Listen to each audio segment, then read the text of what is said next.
You're listening to PetLifeRadio.com.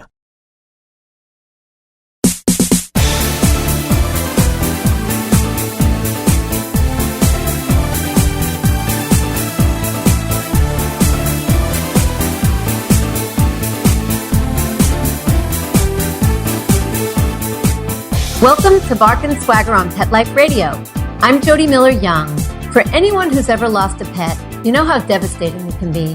I mean, you put out flyers, you call your local shelters, you do everything you can think of to help bring your baby home safely.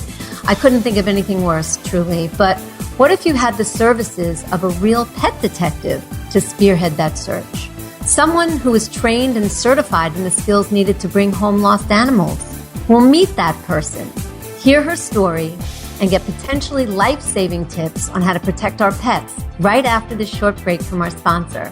This is going to be fun, and it's going to be really informative. So grab your favorite beverage, get comfortable, and we'll be right back. We'll be right back after a short pause.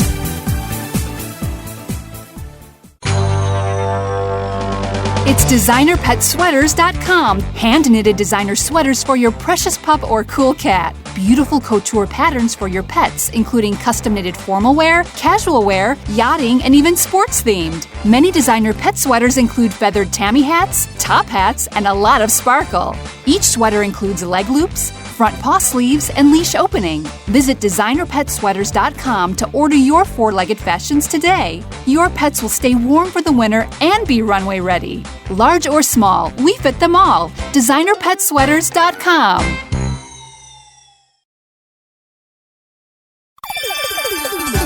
Let's talk pets on PetLifeRadio.com.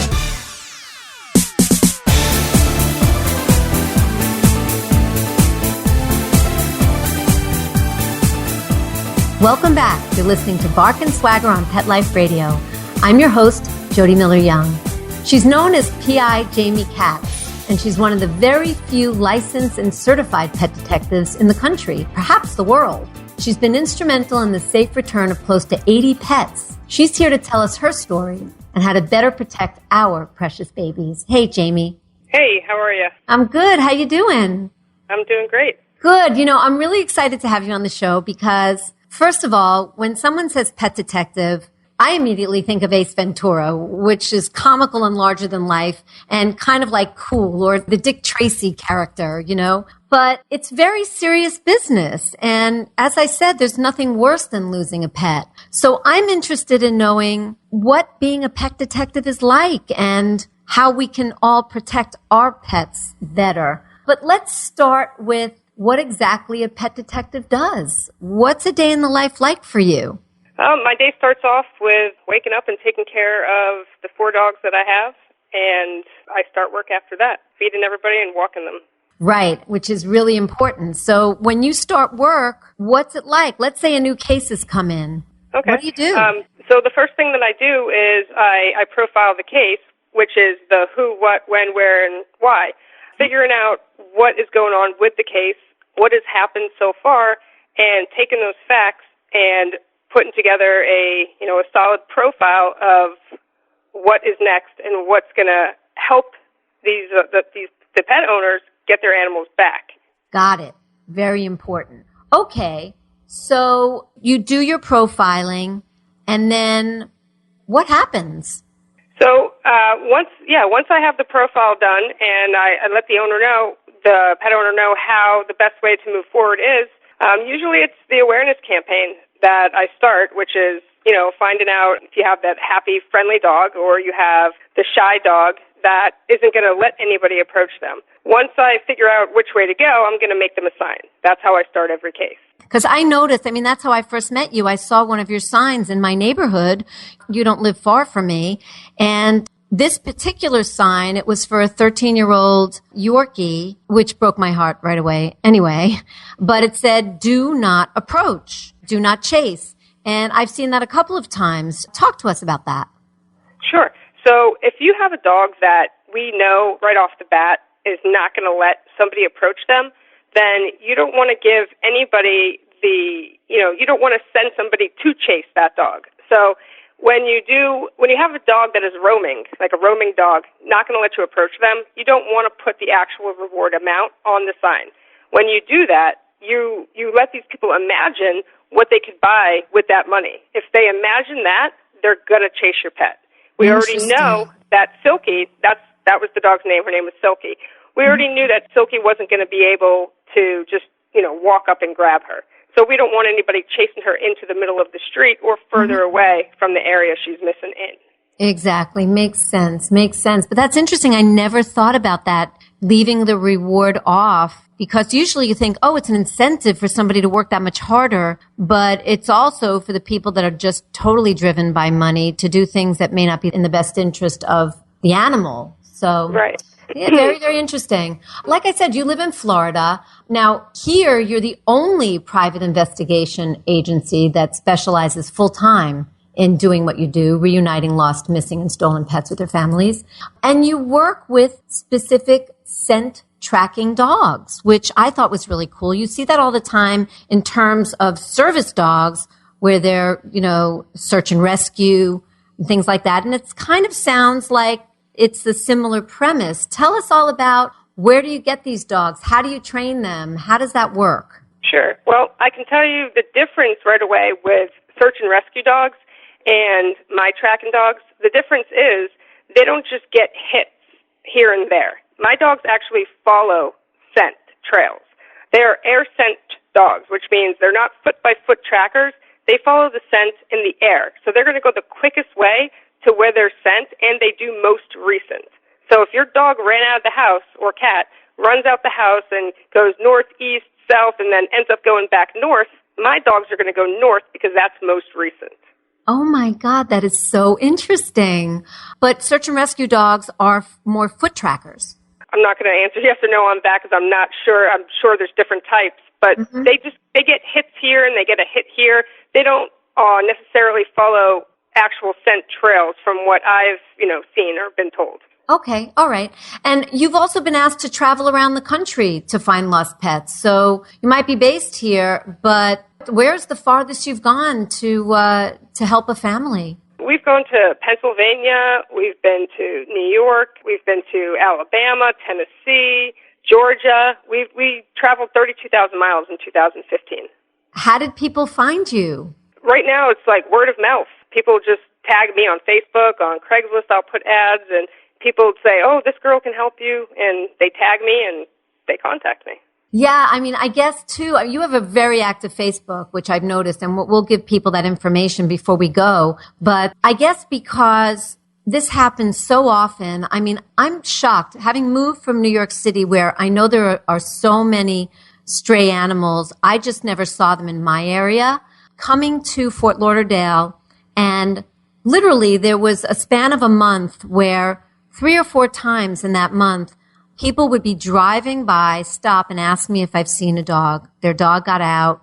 They don't know where it is. And it's heartbreaking. And, most of the time with these particular people, because I would always take their information and follow up with them, their dogs were returned, whether they were picked up and ended up having a microchip or something. But it happens so often, people lose their pets. So with having such an active Facebook account and being one of the few that do it in the country, people must really, track you down. They do. They definitely do.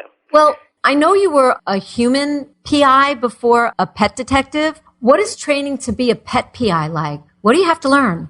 So I used all the same tools that I had when I would search for people with animals, because it really comes down to, in order to find an animal, people have to tell you, because the animals can't call us. The people are calling us.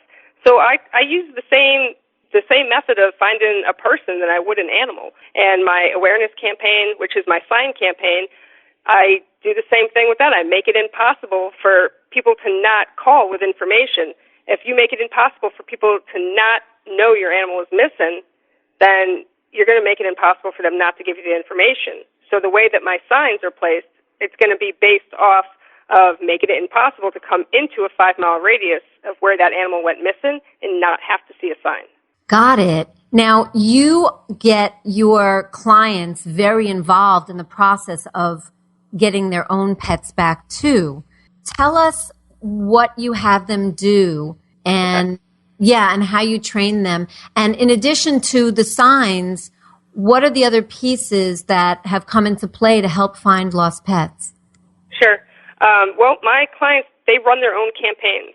They have me to call, 24/7. As long as I can answer, I'll answer. If I can't, I call them right back or I text them back. But they run their own campaigns, and I set the campaign up for them. So I individualize each case. I probably spend 3 hours for each case that I take on, and I individualize where every single sign needs to go. And I send them a list, I send them images, and then once they have all their signs up, then they have me to call when that first phone call comes in. Then we can go to step 2. We don't know what step 2 is until that first phone call comes in, though. Right. And then you also post on your social, and I guess you advise them on how to get it out there via social as well. And language apparently is meaningful because what you just told me with the reward issue. So you basically tell them what language to use and everything? Exactly. I set the whole case up for them, and all they have to do is follow my instructions step by step, and then I'm there for them the whole time. We work together over the phone. If they do want tracking dogs to come out, I don't just start with tracking dogs. I do believe that the dogs are amazing, they're awesome, and they help move cases forward. But I always believe that the sign campaign is the most important part because that's how we get our information. So once the signs are up, if no phone calls come in at all, which, usually phone calls come in no matter what, even if they're not phone calls for their dog saying that they saw their animal, the phone calls come in, which gives us the know-how that we have the awareness for the campaign. Gotcha. So now you started very early on wanting to help animals. As a young person, you joined a rescue group in Baltimore where you were brought up. And you would literally roam dark alleys and back streets from midnight till dawn, feeding and providing medical attention to the strays and feral cats. That is crazy and could have been so dangerous. You told me that the police department even recognized you as their go-to person to get these animals captured and to facilitate their care. What was this like, and what was the most harrowing experience you ever had working the streets? Okay, well, I'm going to back up just one sec. So I grew up actually in Sharon, Massachusetts for the first 15 years of my life, and then I moved to Baltimore. When I grew up in Massachusetts, I never saw animals on the street. We didn't have stray animals in the town that I grew up in. So the word stray wasn't in my vocabulary. I didn't know that existed. Once I moved to Baltimore, kind of like the story that you were telling me, Jody, where you were in New York and you didn't have lost animals like that, until you came to Florida. Well, same story with me. Yeah. I didn't see stray animals, lost animals until I moved to Baltimore. And then once I came to Baltimore, it was insane, and I just started taking them all in and helping them. And I joined a lot of organizations in Baltimore. One of them, I did travel through the alleys. I had my own route that I would drive every night, 6 nights a week. And I had my every stops where I would feed, and I knew all the animals that were there, all the cats, and I knew who was sick, who was injured, who had kittens, who was nursing. And I based off of that what my work was for that night. And yes, when the police, ran into an animal that was hit by a car or an animal that needed medical attention, they would call me, and I would come out at 2 in the morning to get the animal out of the middle of the road or take it to the animal hospital or whatever they needed. They always helped me, so I always helped them. Amazing. Amazing. And the animals really had a friend in you.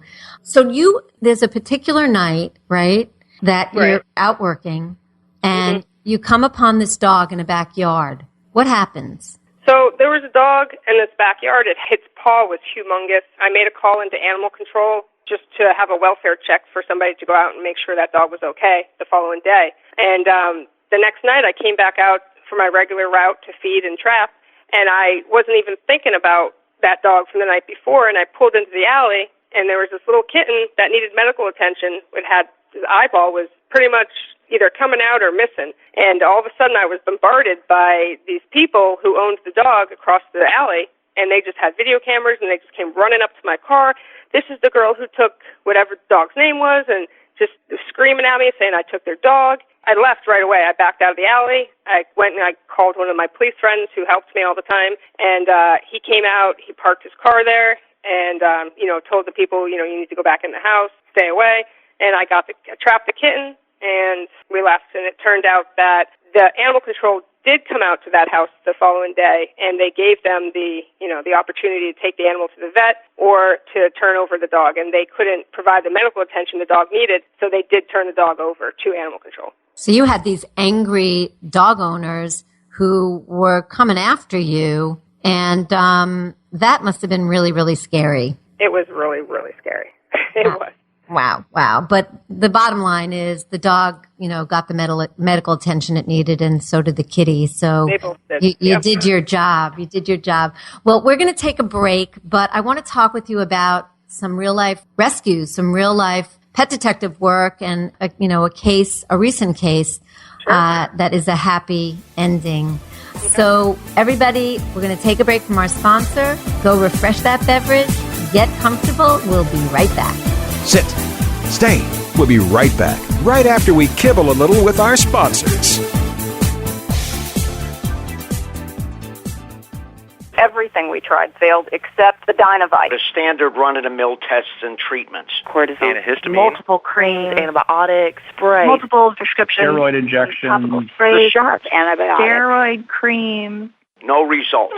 It was neglect. The other owners didn't care enough about him to take care of him and to give him the nutrition he needed. A nutritional supplement like Dynovite. To be the healthy, happy dog he is today. DINOVITE.com. If you want the dog to be healthy, you got to feed it something healthy. Put some nutrition in your dog. The vet that I trust recommended Dynovite. The dog I have today, because of Dynovite, has a sparkle in his eye, a lush coat, healthy skin. When you rescue a dog, you've got to feed him right for life. Dynovite will make your dog a happy dog. Dynovite is nutrition. Dynovite for life. 859-428-1000. 859-428-1000. DINOVITE.com. Hi, I'm Dana Humphrey, the founder of Whitegate PR. We have been specializing in PR and marketing in the pet industry for over 10 years. If you have a pet product or service you would like to promote, give us a call. We can help create awareness for your brand on TV, radio, magazines, newspapers, and blogs. Feel free to reach me directly at 619-414-9307 or learn more on our website at whitegatepr.com or follow us on Facebook. Let's talk pets. Let's talk pets On Pet Life Radio. Pet Life Radio. PetLifeRadio.com.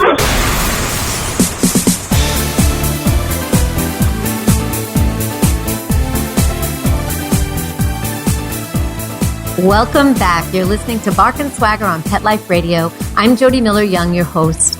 We're here with Jamie Katz, pet detective, who is going to tell us a story. Jamie, we want to know, one of your recent happy ending stories. Tell us about one. All right. Well, the recent case that I had was a woman who went on a blind date with a man that she met off Instagram. She met him at a local restaurant in Fort Lauderdale area, and the last time her dog was seen was actually on video at 2:30 in the morning with her holding her dog, and the blind date was next to her, kind of helping her walk out because she couldn't really stand up anymore. So that was the last time that dog was seen, was on camera at 2:30 in the morning. After that, this woman, she didn't remember anything. She had no idea where she went, what happened to her, and she woke up the next morning at 7 a.m. in the middle of Fort Lauderdale on the side of a road. Oh, my God. Yep. This is going to be one of the tips, everyone. Don't get blindingly drunk when you're with your pet and you're out of your house. Right? Well, I mean, that is crazy. It is crazy, but the craziest part about it is that she only had 2 drinks and a shot. So we're not 100%. Maybe a date rape drug. Well, we're still waiting for the toxicology reports to come back on that. She in fact was raped that night. And I can say that because I know that for a fact, because I did meet with the gentleman, and he did admit to me that he did sleep with her. And when she had actually asked him if they were intimate together, he said no to her. But he did admit to me that he did have sex with her. Ooh, okay. All right. Well, tell us about the dog. Tell us about the happy ending, and also tell us about how important that dog was to her. Well, this was her service dog. So she had this dog for 9 years. Her name's Roxy, and this dog is the most important thing to her in her life, and it keeps her sane. And what had happened was we had to relive this case to find out where we actually had scent of her dog, because she didn't know where she was, and when she woke up, she didn't know where she was as well. So what we did is we started off with my tracking dogs at the point of escape, which would have been the restaurant that she was last seen at with her dog, and we had to check the scent article, make sure that it was correct. We did get the direction of travel, which is the way that they would have driven out of there. And then we went to the next stop, which would have been where she was told that she was dropped off at it was about 3:30 in the morning. Okay, we did have scent where she was told that she was dropped off of her dog. Very short scent trail. And then from there, we went to where she thought she had woken up. We had no scent of her dog where she thought that she had woken up, which was a mile away on the other side of 95. It turns out that she never was over there, but she was, in fact, on the other side of 95. And we were putting signs up to, in the area we had scent from where the dogs told us. And as we were putting signs up, this woman drives up and she says, "I have your dog. I found your dog." And it was happiness from there. We followed this woman to her house, and it turned out that where she was, in fact, dropped off that night, her dog was right up the street at somebody's house. So somebody had found her dog running up the street, around 4 or 5 a.m. Okay, so now did you use your tracking dogs for this? Or Oh, definitely. You did. That's how I knew where we had scent. Right, and it turned out that the dog was just a short ways away from where your dog knew that dog should be. Very interesting. Tell us a little bit about your tracking dogs, because I know that they are part of your family, too. Oh, I love these guys. They're everything to me. Fletcher is my lead dog. Fletcher's a little 20-pound terrier mix. He's my heart. I also have Gable. They're both 2.5 years old, and Gable is a Brittany Spaniel. He's a wild man. I call him my Goofy Gable. And they're both amazing dogs. They're awesome. They confirm each other, and we all stay together. We live together. We train together once a week, and we all work together. That is fantastic. So when you take them out to work, you say they confirm each other. So it's real. I mean, when Fletcher catches an air scent, Gable is right on it. Or when Gable catches an air scent, Fletcher is right on it. And they corroborate. Yeah? Well, not at the same time. So when I say confirm, what that means is that when I give my dog 100% scent article of the animal that's missing, and they follow a scent trail, then I'm going to go back and I'm going to take Gable, I'm going to start him off at the same place, and I'm going to make sure that we have the same information from both dogs. Because that's why you want to make sure you confirm with each other that they both do, very similar to what the other one does, so you know that you're on the right track. I use a negative scent to make sure that my dogs are working properly. So what that means is I give them a scent of an animal that has never been in that area. So when I give my dogs that scent, they're going to come right back to me, because they're not going to go on a scent if it's not that animal that we're looking for. Wow, that's really interesting. Yeah, so that's how we check sightings too. So if somebody said, "I saw your dog at 5th and 6th Street," we're going to go to 5th and 6th Street. I give my dog the scent article of your dog, and then if they start tracking, that's a confirmed sighting. If my dog comes back to me, he's telling me no scent.